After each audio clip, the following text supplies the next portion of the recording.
I want you to go with me on a very important mission. I'm going to a place where almost all the stories run the same. Oh, different names, different places, different circumstances, but essentially the same story. It's a place where life begins for little babies. It's a place where a friend who understands is often needed. It's the Laura Christensen Home for Unmarried Mothers. I'm to meet some folks there, so come with me.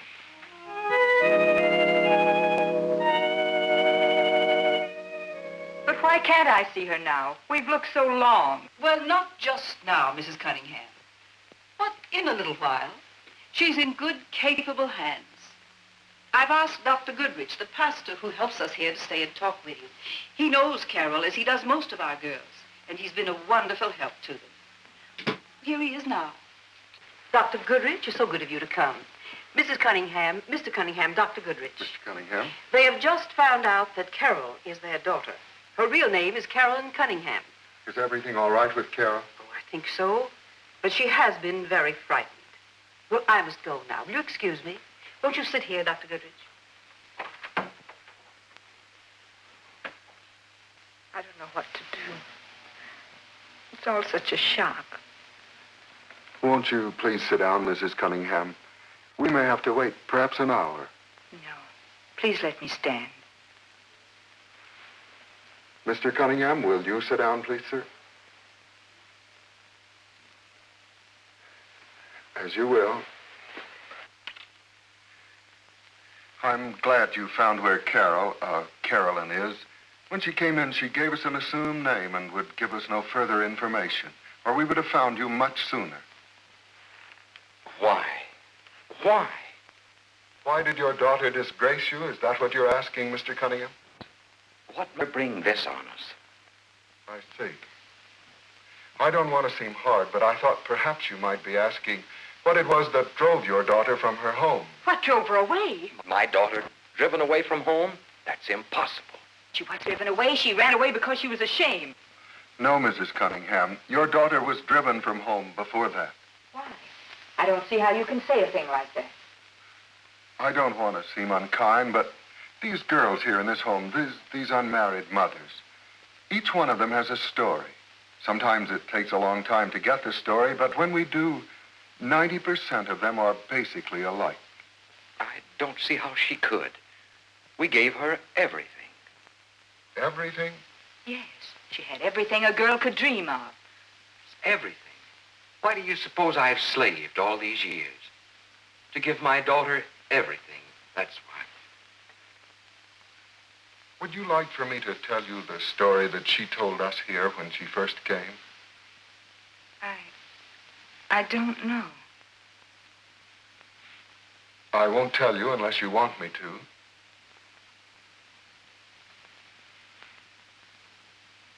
Yes, tell us. When she first came, she wouldn't talk to anyone. In fact, it was almost 2 months before she'd let anyone help her at all. As you know, she's only 17, and so her story isn't very long.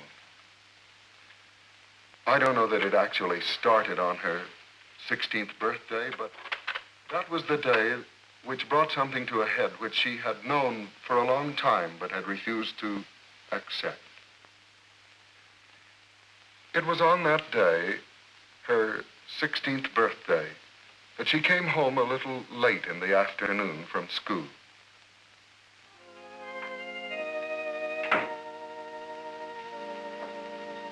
Mother? Mother? Hey, Mommy! Wonder where everybody is. Have they forgotten I'm 16 today?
birthday, Carolyn. Sorry we couldn't stay for dinner with you. We're going to the club with the Kenyans. Call one of your friends. Have a good time, Mother and Dad.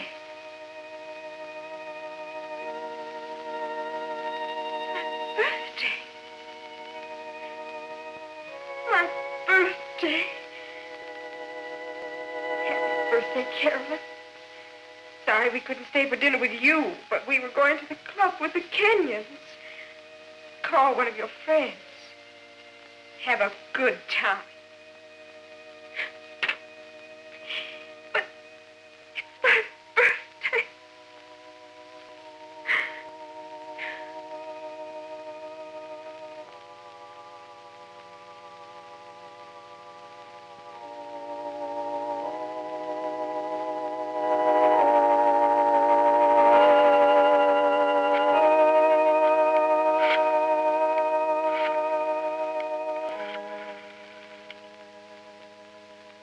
Hello, Aline? This is Carolyn. Yes, Carolyn Cunningham. Remember that double date you asked me about? Is it still okay? My car? I don't know. Well, okay. Oh, sure, I'm sure. Yeah. And, Aline, about this fellow, is he much older?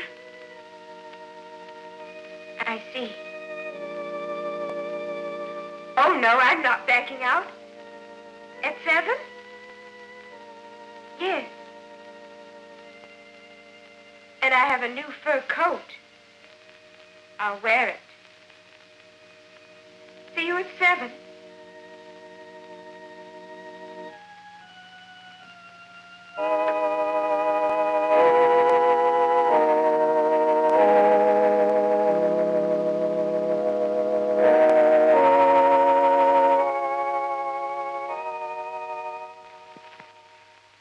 And so at 16, armed with a new fur coat, but without the security and protection that only being loved can give to a young girl, your daughter Carolyn moved out to find somewhere else what she deserved from her own parents, but did not get.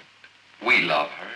We've always loved her. Where were you on her 15th birthday, Mr. Cunningham? Who did you leave her with her last Christmas at home? I don't remember. She does.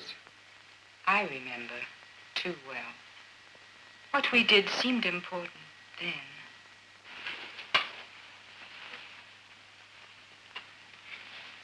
We must never let our little girls become pushovers for affection. Mr. Cunningham, especially when it doesn't cost us anything to give it to them. Money and gifts can never take the place of time and personal interest that they need from their parents.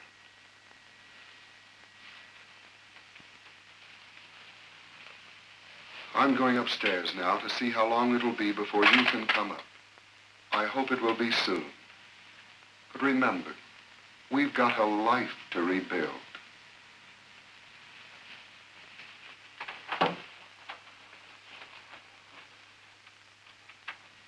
Yes. And another chance with a life just beginning. And so Mr. and Mrs. Cunningham began to realize that though they thought they had given their little girl everything, they had left out the most important ingredient in life, love freely and fully given, for which there can be no substitute. It wasn't that they didn't love their daughter. Of course they did. But they had the mistaken idea that they could express that love through money and gifts in place of time and personal interest. And so when she was old enough to do something herself about this deep need within her, she went out to find elsewhere what she deserved from her own parents. Well, that's the story of most of the girls who go to such institutions as the Laura Christensen Home for Unmarried Mothers. But now, this principle doesn't have to do only with children and parents. It has to do with husbands and wives, with friends and loved ones. Indeed, with all the relationships of life.